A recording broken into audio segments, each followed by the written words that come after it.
To begin, I'm going to draw a straight line from one end of the paper to the other end, and this is to get all my measurements, or this is where all my measurements would be taken from. So I'm just going to draw a straight line from one end to the other end. Then I would mark out 35 centimeters along that line that I just drew. I am going to mark out 35 centimeters, and this is going to serve as the length of the base for this bag. So from that 35 centimeter point, I'm going to come up by 20 centimeters and mark the 20 centimeter spot. Then I'm going to connect it back to the 35 centimeter spot and just connect the 2 points like this.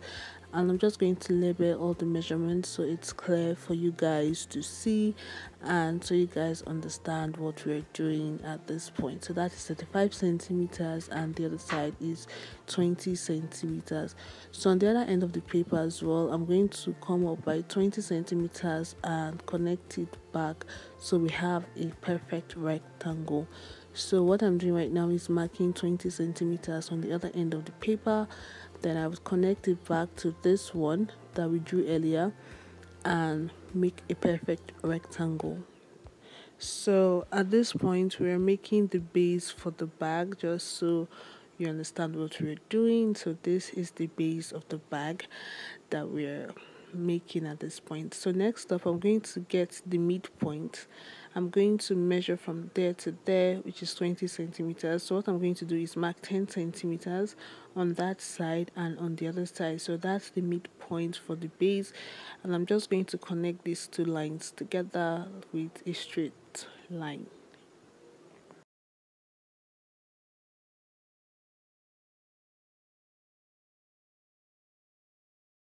Now that we have gotten our midpoint for the base, what I'll be doing is along the length, I'm going to go inwards along all points by 5 centimeters. So along that longer part of the base, I'm going inwards by 5 centimeters on all four corners. As you can see, I'm going inwards by 5 centimeters on all corners along the length. Then I'm just going to highlight it so it's more visible, and then I marked out or I indicated the 5 centimeter just so it's clear for you guys to see. Then along the width, I'm going to go in by 4.5 centimeter along all corners. So from that base upwards, I'm going in by 4.5. On the other side, I'm going in by 4.5 centimeters, and from here to here 4.5 as well. So from that 5 centimeter to that 4.5 centimeter on each side, I'm just going to connect it with a curve, and this is to remove the sharp edge from all the corners of the base, just so it's easy to work with and it's easy to sew. So what this does, it is that it eliminates that sharp pointy part of the base. So this curve is what we'll be working with. So that sharp side where we'll be cutting all these points off, we'll be cutting this part off, and this other side. So this is what the base looks like. So I'm just going to go ahead and indicate it, base, the midpoint, and this is what our base pattern looks like. So next up, we'll be cutting the structure or the top part. So to do this, I'm going to measure from point A, which is here, all the way to point B.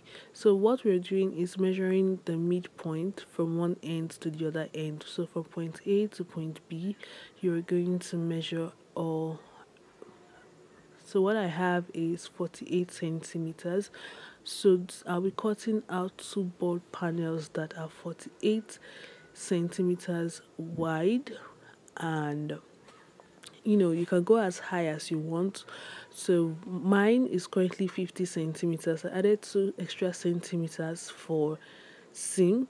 So instead of 48 centimeters, I cut out 50 centimeters. Then I am going up by 35 centimeters as well. So basically the same way I went up for the base, I'm going up for the upper part of the bag.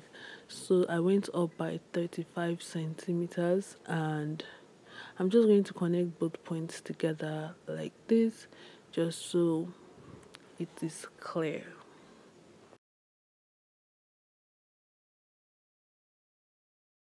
So for this part, I'm going to draw a diagonal line from one end to the other end, and this is because I want one side of this to have like two different fabrics. So one side is going to be the Ankara and the other side is going to be plain. So I think the top part should be Ankara, then the lower part would be plain. And I don't know, this is just something I decided to do. It's optional. You can decide to make yours one, you can decide to make yours as many as you want, or you can combine as many fabrics as you want. So this extension at the base, I'm going to cut it off because we do not need that lower part. It was just a baseline for the entire project. So I'm just going to use this pattern to cut out my main fabric and the base as well, the lining fabric, the wording, and all the pieces which are here. Then after cutting it, because I need one part to be whole, I'm just going to slant it open or cut it open so I can cut the other part that I want to use two different parts for the for the bag. So one side is going to be Ankara, which is here, and the other side is going to be this black fabric, which is underneath. Anyways, I went ahead to cut out all the pattern, all the pieces on my fabric, my wording, my hairstay, as well as the lining. So after joining that front piece with the straight seam, I'm going to open it up and top stitch it just so it lays pretty flat, after which I would attach the sides together.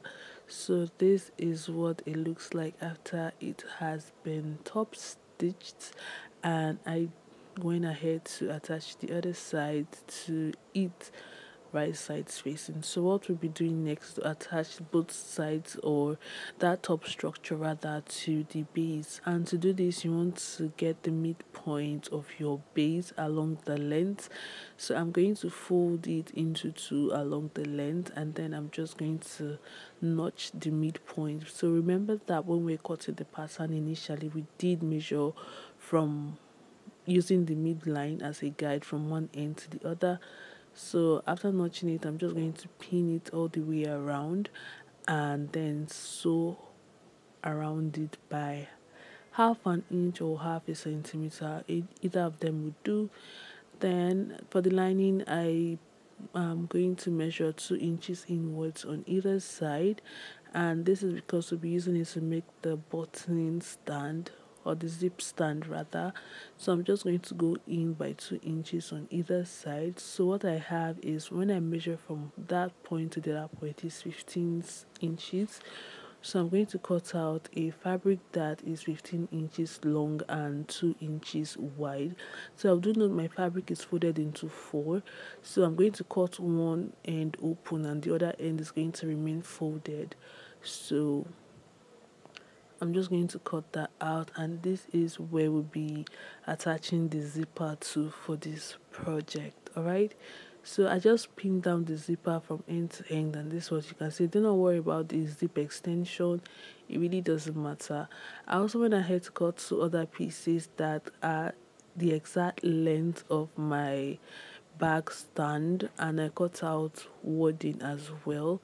So this is what it looks like. So you see this part that is marked, that is where the zipper stand would be. So I'm just going to put that in between. I pinned the zip to that part first, so I'm just going to put that in between, and then I'm going to place the other piece of fabric that will be attaching to the lining. And the reason we cut out a piece of fabric to attach to the lining is because you do not want the lining to show from the hem, from the top of the bag when you turn it over. So we're just going to attach this to the top of the lining here. So instead of seeing lining from the other side, you'll be seeing the same fabric on the other side instead of lining. So I'm just going to pin it down and sew it from end to end, after which this is what it looks like. I joined everything basically the same way I joined the main fabric. So this is what the right sides look like. For the bag, I went ahead to cut out two straps that are 22 inches long, so I'm going to use that as the handle for the bag, which is what we have here. This is what the handle is looking like. I am yet to line it, so it is very important to attach your handle before lining so you don't have the thread holding the lining, because you need the lining to be as free as possible inside. So right side to right side, you want to ensure that that side seam is aligned. Then I turned it all over and top stitched it, and that is pretty much it for this video. Do let me know your thoughts about it in the comment section, and I'll see you in another video. Bye.